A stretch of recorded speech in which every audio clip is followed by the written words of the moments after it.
বিবাহ বিচ্ছিন্ন আইপিএস স্ত্রী ৫ বছর পর স্বামীর কুঁড়ে ঘরে পৌঁছলেন। সত্য জানতে পেরে পুরো গ্রাম হতবাক হয়ে গেল। বন্ধুরা, সেটা ছিল সকালবেলা। গ্রামের উপর ভোরের মিষ্টি রোদ এমনভাবে ছড়িয়ে পড়ছিল যেন কেউ আকাশ থেকে দুধে ভেজানো আলো বর্ষণ করেছে। দূরের মাঠে কাজ করা শ্রমিকদের ধীর কণ্ঠস্বর আর এখানে সেখানে মোরগের ডাক পরিবেশকে আরও জীবন্ত করে তুলছিল। কিন্তু সেই শান্ত সকালকে চিরে একটি সাদা সরকারি জিপ হঠাৎ গ্রামের কাঁচো রাস্তায় মোড় নিল। ড্রাইভার যখন গাড়ি থামাল, গ্রামের শিশুরা দৌড়ে এসে সেটিকে ঘিরে ধরল। কেউ কেউ প্রথমবার গ্রামে এমন ঝকঝকে গাড়ি দেখেছিল। জিপের কাঁচের ওপর লাগানো নীল বাতি দেখে তারা আরও বিস্মিত হয়ে উঠল। জিপের দরজা ধীরে ধীরে খুলল। বাইরে নামলেন আইপিএস অফিসার অঞ্জলি রাঠোর, দৃঢ় পদক্ষেপে, ধবধবে সাদা ইউনিফর্মে, কঠোর মুখে এবং চোখে এক অদ্ভুত ক্লান্তি নিয়ে। আজও তার ব্যক্তিত্বে সেই তেজ ছিল যা পুরো জেলায় চর্চার বিষয় হয়ে থাকত। কিন্তু মুখটা অদ্ভুতভাবে ভেঙে পড়েছে, কোথাও না কোথাও ভেজা ভাব। গ্রামবাসীদের কাছে এই দৃশ্য ছিল কোনো সিনেমার মতো। আইপিএস ম্যাডাম এখানে এই দূরের গ্রামে, আর তাও একা। কিছু মহিলা নিজেদের শাড়ি ঠিক করতে করতে চৌকাঠ থেকে উঁকি দিতে লাগলেন। শিশুরা কাঁধ ঝাঁকাল, পুরুষরা নিজেদের মধ্যে কানাকানি শুরু করল। কিন্তু অঞ্জলি কারুর দিকে তাকাচ্ছিলেন না। তার চোখ শুধু একদিকে স্থির ছিল, গ্রামের প্রান্তে দাঁড়িয়ে থাকা মাটি ও ত্রিপল দিয়ে তৈরি এক পুরনো কুঁড়েঘর। সেই কুঁড়েঘরের দিকেই, যার সঙ্গে তার জীবনের একটি বন্ধ অধ্যায় দাফন ছিল। সেই কুঁড়েঘরে থাকা মানুষটি তার বিবাহ বিচ্ছিন্ন স্বামী রাঘব। ৫ বছর আগে অঞ্জলি আর রাঘবের সম্পর্ক কোনো সাধারণ দম্পতির মতো ছিল না। একদিকে দেশের টপার আইপিএস অফিসার, অন্যদিকে এক সহজ সরল গ্রামের ছেলে যে তার বাবার ছোটখাটো চাষবাস সামলাত। দুজনের দেখা হয়েছিল সংযোগবশত নয়, ভাগ্যের টানে, এবং বিয়েও। কিন্তু ভাগ্য নিজের হিসেবে খেলা খেলে। অঞ্জলি ছিল উচ্চাকাঙ্ক্ষী ও শৃঙ্খলাপ্রিয়, রাঘব ছিল সরল মনের এবং আবেগকে গুরুত্ব দেওয়া মানুষ। দুজনের জগৎ আলাদা ছিল, অনেক আলাদা। বিয়ের পর কয়েক মাস সব ঠিকঠাক চলল, কিন্তু তারপর ঝগড়া শুরু হলো। কাজ নিয়ে, সময় নিয়ে, অঞ্জলির ডিউটি নিয়ে এবং রাঘবের আর্থিক দুর্বলতা নিয়ে। একদিন কথা এতটাই বেড়ে গেল যে অঞ্জলি বিবাহ বিচ্ছেদের সিদ্ধান্ত নিলেন। রাঘব প্রতিবাদ করেনি, সে শুধু এটুকুই বলেছিল, যদি তোমার মনে হয় আমি তোমার উপর বোঝা হয়ে আছি, তবে আমি চলে যাচ্ছি। আর সে সত্যিই চলে গেল। গ্রামে ফিরে এলো, নিজের কুঁড়ে ঘরে থাকতে লাগল। অঞ্জলি ভেবেছিলেন সময়ের সঙ্গে সঙ্গে সব ভুলে যাবেন, কিন্তু সত্যিটা হল তিনি নিজেকে কখনো ক্ষমা করতে পারেননি। তার মনে হতো তিনি একজন ভালো মানুষকে শুধু এই কারণে হারিয়েছেন কারণ তিনি তার উচ্চাকাঙ্ক্ষা আর রাগের বশে অন্ধ ছিলেন। তবুও ৫ বছর পর্যন্ত তিনি কখনো তার সঙ্গে দেখা করতে যাননি। না সে ডেকেছিল, না তিনি খোঁজ করেছিলেন। তাহলে আজ এমন কি হল যে তিনি হঠাৎ এখানে পৌঁছলেন? কুঁড়েঘরের দিকে পা বাড়ালেন অঞ্জলি। জোরে একটা শ্বাস নিলেন। বুকটা এত জোরে ধরফর করছিল যেন মনে হচ্ছিল বুক চিরে বাইরে বেরিয়ে আসবে। তিনি কুঁড়েঘরের দিকে পা বাড়ালেন। কাঁচা মাটির উপর তার চকচকে জুতো বসে যাচ্ছিল। তার চোখে ছিল ভয়, এক অপরাধবোধ এবং একটি প্রশ্ন, সে কি আমাকে ঘৃণা করবে? কুঁড়েঘরের কাছে পৌঁছে দেখলেন সামনে একটি পুরনো চারপাই, পাশে একটি ভাঙা বালতি, দড়িতে শুকোচ্ছে ছেঁড়া জামাকাপড় আর দরজায় ঝুলানো একটি ছোট তালা। তালা! সে কি বাইরে গেছে? অঞ্জলি এক বৃদ্ধাকে ডাকলেন, যিনি ছাগলকে খাবার দিচ্ছিলেন। মা, এই কুঁড়েঘরটা রাঘবের না? তার গলা নিজে থেকেই কেঁপে উঠল। বৃদ্ধা তাকে ওপর থেকে নিচ পর্যন্ত দেখলেন। আইপিএস ইউনিফর্ম দেখে চিনে নিতে অসুবিধে হয়নি যে ইনি বড় কোনো অফিসার। হ্যাঁ বাছা, রাঘবেরই ঘর, তিনি বললেন। তারপর হঠাৎ তার মুখ বিষণ্ণ হয়ে গেল। কিন্তু তুমি কে? কেন জিজ্ঞেস করছ? অঞ্জলি গলা পরিষ্কার করলেন। কয়েক মুহূর্ত চুপ থাকলেন। তারপর ধীর স্বরে বললেন, আমি তার স্ত্রী ছিলাম। বৃদ্ধা চমকে উঠলেন। ওরে, তুই সেই শহরের বউ যে তাকে ছেড়ে দিয়েছিল? অঞ্জলির ঠোঁট শুকিয়ে গেল। তিনি মাথা নেড়ে হ্যাঁ বললেন। বৃদ্ধা কয়েক মুহূর্ত তার দিকে তাকিয়ে থেকে বললেন, তুই অনেক দেরি করে ফেললি বাছা। অঞ্জলির পায়ের তলা থেকে মাটি সরে গেল। দেরি কেন? সে কোথায়? কি হয়েছে? বৃদ্ধার চোখ ভরে এলো। রাঘব ২ মাস ধরে অসুস্থ, একা পড়েছিল। নিজেই চিকিৎসা করাতো, নিজেই ওষুধ আনত। আপন বলতে কেউ নেই। এখন তো তার চলাফেরা করতেও কষ্ট হয়। অঞ্জলির শ্বাস আটকে গেল। তার বুকটা যেন কেউ নিংড়ে দিল। চোখ ভিজে এলো, মুখ ফ্যাকাশে হয়ে গেল। অসুস্থ, একা, কিন্তু সে কাউকে বলেনি কেন? বৃদ্ধা তিক্ততার সঙ্গে বললেন, কাকে বলতো? তুই তো তাকে ছেড়ে দিয়েছিলি। তার কাছে কে ছিল? অঞ্জলি চুপ, তার চোখ ঝাপসা হয়ে এলো। বৃদ্ধা বলতে থাকলেন, সে আজ সকালে হাসপাতালে গেছে, সরকারি হাসপাতাল, হয়তো ওষুধ নিতে। অঞ্জলির ভেতরে কিছু একটা ভেঙে গেল, তার চোখ লাল হয়ে গেল। লোকজন দূর থেকে দাঁড়িয়ে এসব দেখছিল। পুরো পাড়ায় এক অদ্ভুত নীরবতা নেমে এলো। আইপিএস ইউনিফর্মে দাঁড়িয়ে থাকা এক মহিলা, যার হাতে ক্ষমতা আছে, শক্তি আছে, পদমর্যাদা আছে, কিন্তু আজ তাকে কেবল একজন অপরাধী স্ত্রীর মতো দেখাচ্ছিল। অঞ্জলি দ্রুত পদক্ষেপে জিপে ফিরে বসলেন। হাসপাতালে চলো, এক্ষুনি। ড্রাইভার কোনো প্রশ্ন না করে গাড়ি ঘুরিয়ে নিল। সারা পথ অঞ্জলির চোখ তেমনই ছিল, যেন কোনো ভেঙে পড়া মানুষ ভেতরে ভেতরে সাজা কাটছে। মাথায় শুধু একটিই ছবি ঘুরছিল, রাঘবের সাধারণ মুখ, তার মাসুম হাসি, আর সেই শেষ কথাগুলো, যদি তোমার মনে হয় আমি তোমার উপর বোঝা হয়ে আছি, তবে আমি চলে যাচ্ছি। তিনি অনুভব করলেন, সেদিন তিনি শুধু একটি সম্পর্ক ভাঙেননি, তিনি একজন দেবতুল্য মানুষকে হারিয়েছিলেন। হাসপাতালে সাক্ষাৎ। হাসপাতাল ছোট ছিল, কিন্তু ভিড় বেশি। অঞ্জলি ধুকপুক করার হৃদয়ে রিসেপশনে জিজ্ঞেস করলেন, গ্রামের রাঘব এসেছে কি? নার্স রেজিস্টার দেখে বললেন, হ্যাঁ, 12 নম্বর বেড। কিন্তু কেন জিজ্ঞেস করছেন?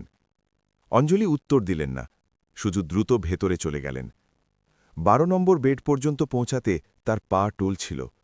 তার শরীরে ইউনিফর্মের কোনো প্রভাব বাকি ছিল না। তিনি ছিলেন স্রেফ এক ভেঙে পড়া নারী। তিনি বেডের দিকে তাকালেন। লোহার হাসপাতালে বেডে শুয়ে থাকা ব্যক্তিটি অত্যন্ত দুর্বল দেখাচ্ছিল। দাড়ি বেড়ে গেছে, শরীর শুকিয়ে হাড় জিরজিরে, আর চোখ বন্ধ। অঞ্জলির পা বাড়াতে ভয় লাগছিল। রাঘব? তার আওয়াজ ফিসফিসানির চেয়েও কম ছিল। রাঘব ধীরে ধীরে চোখ খুলল, এবং তাকে দেখেই তার চোখ ভরে এলো। কিন্তু মুখে কোনো ঘৃণা ছিল না, কোনো রাগ ছিল না, শুধু এক শান্ত, ক্লান্ত, মেনে নেওয়ার মতো ভাব। অঞ্জলি। তার কণ্ঠস্বর অত্যন্ত ক্ষীণ ছিল। অঞ্জলি সেখানেই দাঁড়িয়ে রইলেন। তার চোখ থেকে জল ঝরতে লাগল। আমি অনেক দেরি করে ফেললাম না, তিনি কাঁদতে কাঁদতে বলে উঠলেন। রাঘব হালকা হাসল, দুর্বল, ভাঙা, কিন্তু অকৃত্রিম হাসি। তুমি এসেছ, এটাই যথেষ্ট। তার এই কটি শব্দ অঞ্জলির বুক চিরে দিল। তার মনে হল অন্ধকারে কেউ যেন পেছন থেকে এসে তাকে জাপটে ধরেছে। অঞ্জলি তার পাশে বসলেন এবং তার হাত চেপে ধরলেন। তার আঙুলগুলো অত্যন্ত ঠান্ডা ছিল, যেন দীর্ঘ যন্ত্রণা সেগুলোকে জীবন থেকে বিচ্ছিন্ন করে দিয়েছে। রাঘব, তুমি আমাকে কখনো জানালে না কেন? রাঘব চোখ বন্ধ করে খুব ধীর স্বরে জবাব দিল, তোমার জীবনে আমার জায়গা ছিল না অঞ্জলি, আমি বোঝা হতে চাইনি। অঞ্জলি ফুপিয়ে কেঁদে উঠলেন, কিন্তু রাঘবের পরের শব্দগুলো তার আত্মা কাঁপিয়ে দিল। আরও অনেক কথা আছে, যা তুমি জানো না। যখন জানবে, তখন আরও কাঁদবে। অঞ্জলি মাথা তুললেন। কোন কথা রাঘব? সত্যি বলো। রাঘব চোখ অঞ্জলির মুখে স্থির করল। তার দৃষ্টিতে এক অদ্ভুত শূন্যতা ছিল, যেন কোনো গভীর রহস্য ভেতরে দাফন ছিল। সব বলবো, কিন্তু এখন নয়। অঞ্জলি তার হাত শক্ত করে চেপে ধরলেন। না, আজ সব বলতে হবে রাঘব। আজ আমি কোনো সত্যিকে ভয় পাব না। রাঘব হালকা হাসল। তুমি ভয় পাবে অঞ্জলি, পুরো গ্রাম থমকে যাবে, কারণ সত্যিটা খুব তেতো, খুব ভারী। অঞ্জলির শ্বাস আটকে গেল, আর এটাই ছিল সেই মুহূর্ত যা আগামী 4টি পর্বের ভিত্তি তৈরি করে দিল। এমন এক সত্যি যা শুধু স্বামী স্ত্রীর নয়, পুরো গ্রামের ইতিহাস বদলে দেওয়ার মতো ছিল। হাসপাতালের ঘরের জানলা দিয়ে আসা ভোরের হালকা রোদ সরাসরি রাঘবের মুখে পড়ছিল। তার মুখে সেই পুরনো সহজ সরল হাসি ছিল, কিন্তু এখন সেই হাসিতে এক গভীর যন্ত্রণা লুকিয়েছিল, যা অঞ্জলি পরিষ্কার দেখতে পাচ্ছিলেন। অঞ্জলি তার পাশে বসেছিলেন, রাঘবের হাত ধরে। সবসময় শক্তিশালী, কঠোর আর সুশৃঙ্খল অঞ্জলি আজ ছিলেন এক ভেঙে পড়া স্ত্রী, অনুতাপে নিমজ্জিত, ভয়ে জড়ানো, আর কোথাও না কোথাও আশায় বুক বাঁধা যে হয়তো দেরিতে হলেও সব ঠিক হয়ে যেতে পারে। কিন্তু রাঘবের চোখে সেই আশা ছিল না। তার মুখে ছিল এক শান্ত মেনে নেওয়ার ভাব, যেন তিনি আগে থেকেই জানেন যে এই সাক্ষাৎ শেষ অথবা শুরু। ঘরটা শান্ত ছিল, দেয়াল ঘড়ির টিকটিক শব্দই ছিল একমাত্র আওয়াজ। কিছুক্ষণ পর অঞ্জলি ধীর স্বরে বললেন, রাঘব, সেই তেতো সত্যিটা কি? তুমি কেন বলছো যে পুরো গ্রাম থমকে যাবে? রাঘব একটা দীর্ঘশ্বাস নিল। অঞ্জলি, এমন অনেক কিছু আছে যা তুমি জানো না, যা তোমার জানা উচিত ছিল, কিন্তু আমি নিজে লুকিয়েছি। কেন? অঞ্জলির চোখ ভরে এলো। রাঘব তার চোখের দিকে তাকিয়ে ধীরে ধীরে বলল, কারণ আমি তোমাকে দুঃখী করতে চাইনি, কারণ আমি তোমার পথের বোঝা হতে চাইনি, আর কারণ তোমার কেরিয়ারের জন্য আমাকে একটি বড় সিদ্ধান্ত নিতে হয়েছিল, যা হয়তো তুমি জানতে পারলে তুমি আজ আইপিএস হতে পারতে না। অঞ্জলির বুক ধড়াস করে উঠল। রাঘব, তুমি কি বলছো? কোন সিদ্ধান্তের কথা বলছো? রাঘব কয়েক মুহূর্ত চোখ বুজে থাকল। তারপর বলল, 5 বছর আগে তোমার বিরুদ্ধে একটি মিথ্যে অভিযোগ দায়ের হয়েছিল, তোমার প্রমোশনের ঠিক 1 সপ্তাহ আগে। সেই অভিযোগ যদি এগোতো, তবে তোমার কেরিয়ার শেষ হয়ে যেতে পারত। অঞ্জলি থমকে গেলেন, তার শ্বাস আটকে গেল।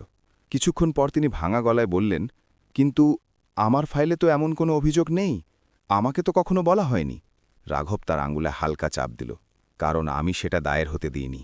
অঞ্জলি শ্বাস বন্ধ করে রাঘবের দিকে তাকিয়ে রইলেন। রাঘব ধীরে ধীরে বলতে শুরু করল, সেই অভিযোগ গ্রামের কিছু প্রভাবশালী ধনী লোক করেছিল। তারা তোমার তদন্তকে ভয় পেত। তুমি তাদের অনেক বেআইনি কাজ ধরে ফেলেছিলে। তারা চেয়েছিল তোমাকে যে কোনোভাবে নিচে নামাতে। তারা আমার কাছে খবর পাঠালো এবং বদলে দাবি করল যে আমি তোমার বিরুদ্ধে বয়ান দিই, যাতে অভিযোগ মজবুত হয়। অঞ্জলির মুখ ফ্যাকাশে হয়ে গেল। তারা তোমার কাছ থেকে আমার বিরুদ্ধে বয়ান চেয়েছিল? হ্যাঁ, রাঘব বলল। তারা জানত যে তোমার স্বামীর বয়ান সবথেকে ভারী হবে, আর যদি সেই বয়ান যেত তবে তোমার প্রমোশন আটকে যেত। হয়তো তোমাকে 3 বছরের জন্য সাসপেন্ড করা হতো। অঞ্জলির চোখ ভিজে এলো। রাঘব, তুমি আমাকে কেন বললে না? তুমি একা কি করে সহ্য করলে এসব? রাঘব ক্লান্তভাবে হাসল। কারণ আমি চাইনি তোমার কেরিয়ারে আমার নাম কখনো বাধা হয়ে দাঁড়াক। তোমাকে শুধু এগিয়ে যেতে দেখতে চেয়েছিলাম। তার জন্য যদি আমাকে পিছিয়ে যেতে হয়, তাতেও রাজি ছিলাম। অঞ্জলির গাল বেয়ে চোখের জল গড়িয়ে পড়তে লাগল। তারপর তুমি কি করলে? রাঘব ধীর স্বরে বলল, আমি সেই লোকগুলোর সামনে সোজাসুজি দাঁড়িয়ে গেলাম। পরিষ্কার বলে দিলাম যে আমি মিথ্যে বয়ান দেব না। তারা হুমকি দিল, লালচ দেখালো, কিন্তু আমি মানিনি। তারপর অঞ্জলি ফিসফিস করে বললেন, তারপর তারা আমার উপর হামলা চালালো। আমাকে এত মারল যে 1 মাস বিছানা থেকে উঠতে পারিনি। কিন্তু ঘটনা শুধু এটুকুই ছিল না। অঞ্জলি এখন পর্যন্ত যা শুনেছিলেন তা তাকে ভেঙে ফেলার জন্য যথেষ্ট ছিল, কিন্তু সামনে যা আসতে চলেছিল তা তার সহ্যের সীমানার বাইরে ছিল। রাঘব বলা চালিয়ে গেল, তাদের ভয় ছিল যদি আমি বেঁচে যাই তবে আমি পুলিশে অভিযোগ করব, তাই তারা তোমাকেও এর মধ্যে টেনে আনার হুমকি দিল।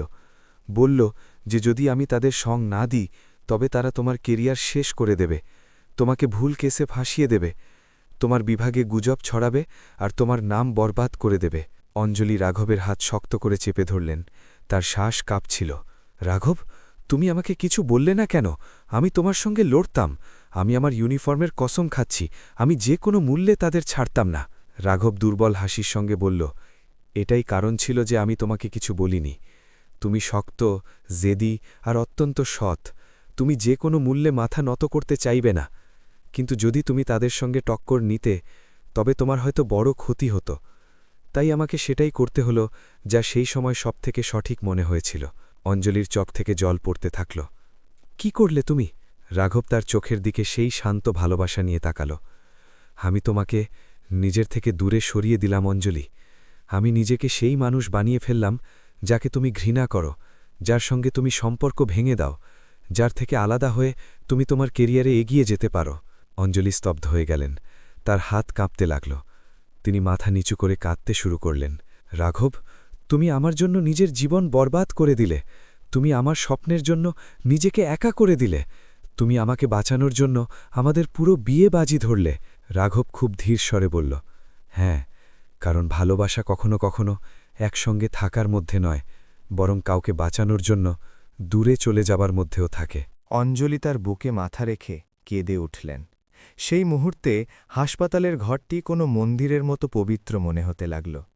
একজন স্ত্রী ভেঙে পড়ছিলেন, একজন স্বামী হাসছিলেন, আর তাদের মাঝখানে দাঁড়িয়েছিল 5 বছরের ভুল বোঝাবুঝির পাহাড়, যা এখন গলছিল। কয়েক মিনিট পর অঞ্জলি নিজেকে সামলে নিয়ে জিজ্ঞেস করলেন, রাঘব, যদি তুমি এসব আমার জন্যই করলে তবে 5 বছর ধরে আমার থেকে দূরে কেন থাকলে কেন ফিরে এলে না কেন একা লড়াই করলে রাঘবের চোখ গভীর হয়ে এলো কারণ অঞ্জলি আমি জানতাম যে আমি যদি তোমার জীবনে থাকি তবে তুমি কখনো আজকের আইপিএস অঞ্জলি রাঠোর হতে পারতে না আর সত্যি বলি আমার ভয় ছিল যে যদি তুমি আমার সত্যটা জেনে ফেলো তবে তুমি আবার আমার কাছে ফিরে আসতে চাইবে এবং আমি চাইনি যে তোমাকে তোমার কেরিয়ার তোমার ভবিষ্যৎ অথবা তোমার সম্মান খোয়াতে হোক অঞ্জলি যন্ত্রণায় চিৎকার করে উঠলেন তাহলে তুমি এসব একা সহ্য করলে অসুস্থ হলে ভেঙে পড়লে ধ্বংস হলে আর আমার মনে হলো যে তুমি আমাকে ছেড়ে চলে গেছ রাঘবের চোখ ভিজে এলো হ্যাঁ আমি একা ছিলাম কিন্তু আমার মনে হতো যে তুমি খুশি আছো এবং সেটাই আমার জন্য যথেষ্ট ছিল অঞ্জলির শ্বাস আটকে গেল আজ তিনি নিজেকে পৃথিবীর সবথেকে ব্যর্থ মানুষ মনে করছিলেন রাঘব তুমি আমাকে তোমার যন্ত্রণার থেকেও দূরে রাখলে রাঘব বলল কারণ এটা আমার সিদ্ধান্ত ছিল আমার বোঝা অঞ্জলি কাঁদতে কাঁদতে ধীর স্বরে বলে উঠলেন কিন্তু আজ আমি এলাম কেন জানো রাঘব হালকা মাথা নাড়ল অঞ্জলি বললেন কারণ আমার হৃদয় প্রতিদিন চিৎকার করত যে আমি একজন ভালো মানুষকে হারিয়েছি আর যখন শুনলাম যে তুমি অসুস্থ একা তখন আমার পা নিজে থেকেই ছুটে এলো রাঘব তাকে যন্ত্রণাদায়ক হাসির সঙ্গে দেখতে থাকল অঞ্জলি জীবন তোমাকে অনেক উচ্চতা দিয়েছে কিন্তু আমি এখন তোমার জীবনের অংশ হতে পারব না অঞ্জলি ঘাবড়ে গেলেন কেন কেন নয় রাঘব জানলার বাইরে তাকাল যেখানে রোদ ছড়িয়ে পড়ছিল কারণ আমার কাছে আর বেশি সময় নেই অঞ্জলির হৃৎস্পন্দন বন্ধ হওয়ার উপক্রম হল কি মানে রাঘবের চোখে এক ভারী সত্যি ফুটে উঠল আমার চিকিৎসা শুরু হতে দেরি হয়ে গেছে ডাক্তারদের মতে অবস্থা গুরুতর অঞ্জলি চিৎকার করে তার হাত ধরলেন না রাঘব তুমি আমাকে এভাবে ছেড়ে যেতে পারো না আমি আবার তোমাকে হারাবো না না না রাঘব তার মাথায় হাত রেখে বলল অঞ্জলি এখনও অনেক কিছু জানা বাকি আমার অসুস্থ হওয়ার আসল কারণ সেই কুঁড়েঘরের সত্যি এবং এই 5 বছরের রহস্য অঞ্জলির চোখ বড় বড় হয়ে গেল রাঘব ধীর সরে বলল সেই সত্যি যা শুনে পুরো গ্রাম থমকে যাবে অঞ্জলির বুক ধড়াস ধড়াস করতে লাগল কি কোন সত্যি রাঘব চোখ বন্ধ করল সেটা আমি কাল বলবো এখন একটু বিশ্রাম চাই ঘরটা আবার শান্ত হয়ে গেল অঞ্জলি তার দিকে তাকিয়ে রইলেন তার চোখে ছিল ভয় ভালোবাসা অনুতাপ আর অস্থিরতা আজ তিনি শুধু একটি সত্যি জানতে পেরেছেন কিন্তু সামনে যা আসতে চলেছে তা শুধু তাদের সম্পর্ক নয় বরং গ্রামের পুরো ইতিহাস বদলে দিতে চলেছে হাসপাতালের বাইরে সন্ধ্যা ধীরে ধীরে নামছিল আকাশ ছিল কমলা আর হালকা বেগুনি রঙে রাঙানো যেন প্রকৃতি নিজে কোনো গভীর শোকের প্রস্তুতি নিচ্ছে অঞ্জলি একা সেই বারান্দায় বসেছিলেন যেখানে বাতাসের হালকা হিমেল পরশ তার মুখ ছুঁয়ে যাচ্ছিল কিন্তু তার ভেতরে বয়ে চলা ঝড়কে শান্ত করতে পারছিল না রাঘব ঘুমিয়ে পড়েছিল অথবা বলা ভালো ডাক্তাররা বলেছিলেন তার বিশ্রাম প্রয়োজন কিন্তু অঞ্জলি বিশ্রাম পান কি করে তার হৃদয়ে লক্ষ লক্ষ প্রশ্ন বিঁধছিল তার চোখের সামনে বারবার সেই একটি কথাই ঘুরছিল অঞ্জলি এখনও অনেক কিছু জানা বাকি আমার অসুস্থ হওয়ার আসল কারণ সেই 5 বছরের সত্যি যা শুনে পুরো গ্রাম থমকে যাবে এই শব্দগুলো যেন কোনো মন্দিরের ঘণ্টার মতো অনবরত তার কানে বাজছিল তিনি উঠে দাঁড়ালেন ধীরে ধীরে আইসিইউ ওয়ার্ডের দিকে তাকালেন এবং তার চোখে এক চমক ফুটে উঠল কাল নয় আমার আজই সত্যিটা চাই তা সে যত যন্ত্রণাদায়কই হোক না কেন কিন্তু ঘরে ঢুকতে গেলেই ডাক্তার হাত তুলে থামিয়ে দিলেন ম্যাডাম দয়া করে রোগীকে এখন বিশ্রাম নিতে দিন কাল তার অবস্থা পরীক্ষা করা হবে তখন আপনি কথা বলে নেবেন অঞ্জলি বাধ্য হয়ে মাথা নাড়লেন কিন্তু তার চোখ বলছিল যে তিনি আর এক পলকও অপেক্ষা করতে পারছেন না তিনি আবার বেঞ্চে এসে বসলেন ধীর বাতাস বইছিল আর সেই বাতাস যেন অঞ্জলির ভেতরের লুকানো যন্ত্রণাকে আরও বাড়িয়ে দিচ্ছিল কিছুক্ষণ পর হঠাৎ এক বৃদ্ধ মানুষ যিনি হয়তো হাসপাতালে কোনো রোগীকে দেখতে এসেছিলেন ওষুধ নিয়ে ফিরছিলেন তিনি অঞ্জলিকে গভীর চিন্তায় বসে থাকতে দেখলেন তিনি মাথা নিচু করে সম্মান জানিয়ে বললেন মেম সাহেব আপনি রাঘবের স্ত্রী না অঞ্জলি চমকে তার দিকে তাকালেন হ্যাঁ কিন্তু আপনি কিভাবে জানেন বৃদ্ধ হালকা হেসে বললেন গ্রাম ছোট আর সম্পর্কটা বড় ছিল রাঘব খুব ভালো মানুষ তার ব্যাপারে সবাই জানে কিন্তু তার ভেতরে এমন অনেক কিছু চাপা আছে যা হয়তো আপনিও জানেন না। অঞ্জলির শির দ্বারা দিয়ে ঠান্ডা স্রোত বয়ে গেল। কি মানে? আপনি কি জানেন? বৃদ্ধ কাছে এসে নিচু স্বরে বললেন, এই গ্রামে অনেক গভীর রহস্য লুকিয়ে আছে মেম সাহেব, আর রাঘব সেই সবের একমাত্র সাক্ষী। অঞ্জলির চোখ বড় বড় হয়ে গেল। কোন রহস্য? বৃদ্ধ নজর নিচু করে বললেন, এই কথা রাঘবই বললে ভালো, তবে আমি এটুকু বলতে পারি, যেদিন সেই সত্য প্রকাশ পাবে সেদিন গ্রামের অনেকের ভিত্তি নড়ে যাবে। এবং তিনি চলে গেলেন। অঞ্জলি সেখানেই পাথর হয়ে বসে রইলেন। হৃৎস্পন্দন আরও বেড়ে গেল। এখন তার অস্থিরতা আরও বাড়তে লাগল। মনে হচ্ছিল তার বুক ফেটে যাবে। পরদিন সকালের প্রথম আলো যখন হাসপাতালের সাদা দেওয়ালে পড়ল, অঞ্জলির চোখ খুলে গেল। তিনি সারা রাত ঘুমাননি। চেয়ারে বসেই রাত কাটিয়ে দিয়েছেন। ডাক্তারদের কণ্ঠস্বর, নার্সদের পায়ের শব্দ, সবকিছু ঝাপসা লাগছিল। তার চোখ শুধু একটি দরজায় আটকে ছিল, রাঘবের আইসিইউর দরজায়। ডাক্তার বাইরে আসতেই অঞ্জলি তৎক্ষণাৎ তার কাছে পৌঁছে গেলেন। ডাক্তার, তার অবস্থা কেমন? ডাক্তার চশমা ঠিক করতে করতে গুরুত্বের সঙ্গে বললেন, অবস্থা এখনও আশঙ্কাজনক, কিন্তু তিনি জ্ঞান ফিরে পেয়েছেন। আপনি চাইলে কথা বলতে পারেন, কিন্তু বেশিক্ষণ নয়। তার শরীর খুব দুর্বল। অঞ্জলি 1 সেকেন্ড সময় নষ্ট না করে ঘরের দিকে পা বাড়ালেন। ভেতরে অনুভূতির ঝড়। রাঘব বিছানায় শুয়েছিল, মুখে হালকা ছায়া, কিন্তু চোখে সেই পুরনো শান্ত গভীরতা। তাকে দেখেই অঞ্জলির পা থমকে গেল। তার চোখ ভরে এলো। তিনি ধীরে করে তার হাত ধরলেন। রাঘব, আমি এখানে। রাঘব চোখ খুলল এবং এক হাসি ফুটে উঠল, দুর্বল কিন্তু অকৃত্রিম। তুমি সারা রাত ঘুমাওনি? সে ধীর স্বরে জিজ্ঞেস করল। অঞ্জলির চোখে যন্ত্রণা ফুটে উঠল। ঘুম? তুমি এই অবস্থায় আছো আর আমি ঘুমাবো? রাঘব, আমাকে সব জানতে হবে, এখনই, আজই। সত্যিটা কি? সেই 5 বছর তুমি কি সহ্য করেছ? তুমি আমার কাছে কি লুকিয়েছ? আর সেই রহস্যটা কি, যা প্রকাশ পেলে পুরো গ্রাম থমকে যাবে? রাঘব দীর্ঘশ্বাস নিল। তার মুখে ক্লান্তি আর যন্ত্রণা পরিষ্কার দেখা যাচ্ছিল। অঞ্জলি, এই সব কথা সহজ নয়, এবং হয়তো তুমি শুনে ভেঙে পড়বে। অঞ্জলির গলা বুঝে এলো। আমি আগেই ভেঙে পড়েছি রাঘব, এখন শুধু সত্যই আমাকে বাঁচাতে পারে অথবা শেষ করে দিতে পারে। বলো, কি সেই সত্য? ঘরে এক দীর্ঘ নীরবতা নেমে এলো। জানলা দিয়ে আসা রোদ তাদের মাঝখানের যন্ত্রণাকে আরও প্রকট করে তুলছিল। রাঘব ধীরে ধীরে বলতে শুরু করল, অঞ্জলি, আমার অসুস্থতা স্রেফ অসুস্থতা নয়, আমাকে বিষ দেওয়া হয়েছিল। অঞ্জলির শরীর কেঁপে উঠল। তার আঙুলগুলো শক্ত হয়ে গেল। বিষ? কে? কেন? রাঘব চোখ বন্ধ করল, যেন যন্ত্রণা আবার জেগে উঠেছে। কারণ আমি গ্রামের সবথেকে বড় রহস্যকে বাঁচিয়েছিলাম, এবং সেই চালে ফেসে গিয়েছিলাম। সেই লোকগুলো চাইনি আমি বেঁচে থাকি, কারণ আমি সেই সব জানি যা জানার অধিকার এই গ্রামের কোনো মানুষের থাকা উচিত ছিল না। অঞ্জলির শ্বাস বন্ধ হয়ে আসছিল। কোন রহস্য রাঘব? পরিষ্কার করে বলো। রাঘব কাঁপানো গলায় বলল, 5 বছর আগে যে সময় তুমি ডিভোর্স নিয়েছিলে, ঠিক সেই সময় গ্রামের কিছু নেতা, জমিদার আর 2 জন পুলিশ অফিসার মিলে একটি বড় অপরাধ করছিল। জমি জবরদখল, গরিবদের নামে ভুয়ো ঋণ আর রাতে চলা পাচার। অঞ্জলি অবাক হয়ে বললেন, এসব আমাকে কেন বলা হয়নি? আমি তো আইপিএস ছিলাম, আমাকে জানানো উচিত ছিল। রাঘব তেতো হাসি হাসল। এটাই তো ছিল তাদের ভয়। তারা জানত যে তুমি সৎ। যদি তোমার কাছে এই কথা পৌঁছাত, তবে তুমি একাই তাদের পুরো সিন্ডিকেটকে ধ্বংস করে দিতে। তাই তারা আমাকে লক্ষ্য বানাল, কারণ আমি অনেকবার রাতে মাঠের কাছে তাদের দেখে ফেলতাম। আর এক রাতে রাঘবের কণ্ঠস্বর ভেঙে গেল। অঞ্জলি তার হাত আরও শক্ত করে চেপে ধরলেন। কি হয়েছিল সেই রাতে? রাঘব দৃষ্টি তুলে অঞ্জলির চোখের দিকে তাকিয়ে বলল, সেই রাতে আমি সেটাই দেখেছিলাম যা দেখা উচিত ছিল না। গ্রামের বাইরে জঙ্গলে অনেক ট্রাকের মাধ্যমে বেআইনি সাপ্লাই হচ্ছিল, অস্ত্র, মদ আর হয়তো অন্য কিছু।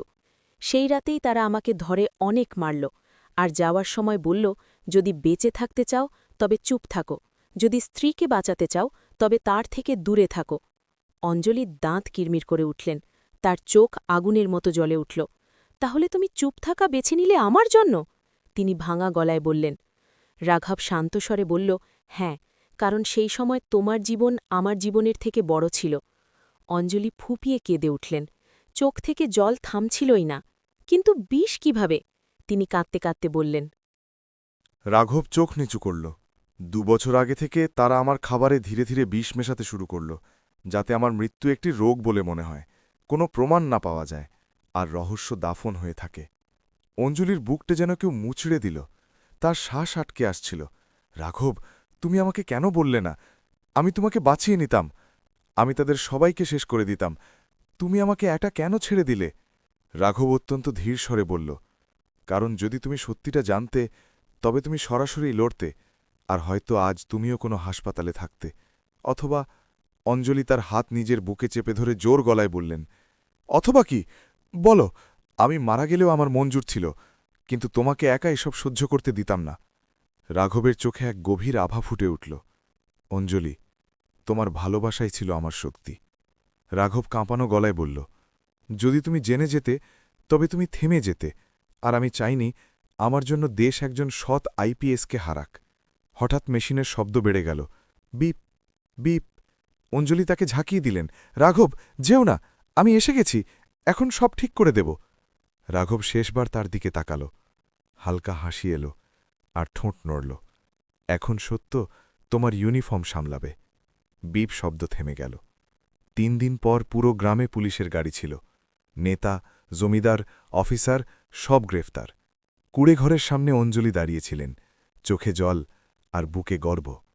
তিনি ধীর স্বরে বললেন, তুমি একা ছিলে না রাঘব, তোমার সত্য বেঁচে আছে, আর পুরো গ্রাম আজ স্তব্ধ।